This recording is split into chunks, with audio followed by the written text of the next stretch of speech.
ভারতের মহাকাশ গবেষণা ও প্রযুক্তির সাফল্যকে সামনে রেখে আগরতলায় পালিত হলো জাতীয় মহাকাশ দিবস 2026।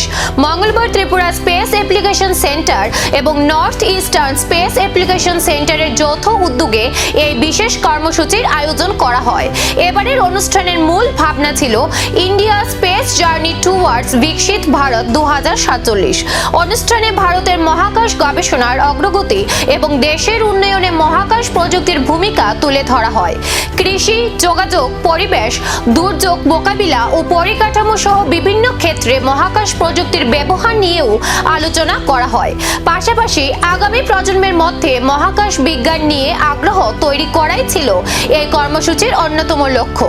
অনুষ্ঠানে উপস্থিত ছিলেন বিজ্ঞান ও প্রযুক্তি দপ্তরের মন্ত্রী অনিমেষ দেববর্মা, দপ্তরের সচিব চৈতন্য মূর্তি, অধিকর্তা মহেন্দ্র সিং সহ অন্যান্য আধিকারিকরা।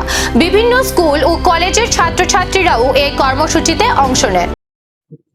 ন্যাশনাল স্পেস ডে, এটা তো space does not belong to Tripura alone. Space is for the entire globe. পৃথিবীর যদি লাভ হয়, ত্রিপুরারও লাভ হবে। তো স্পেসকে বাদ দিয়ে কোনো ধরনের টেকনোলজি ইজ ডেফিনেটলি ইনকমপ্লিট। যে প্রশ্নটা উঠে আসছে আজকে, যে স্পেস ডে বা এই স্পেস টেকনোলজি ত্রিপুরার ক্ষেত্রে কত গুরুত্বপূর্ণ।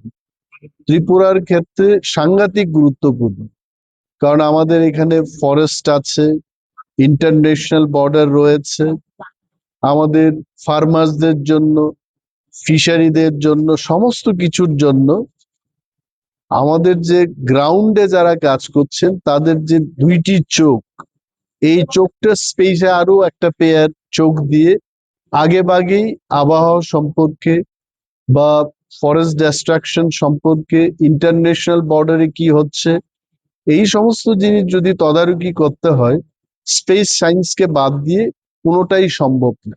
So satellite is absolute must. এই যে আপনারা ইন্টারনেট ব্যবহার করছেন, মহাকাশ গবেষণার অগ্রগতির হাত ধরে বিকশিত ভারত 2047-এর লক্ষ্যে এগিয়ে চলার বার্তা উঠে এলো এই কর্মসূচিতে।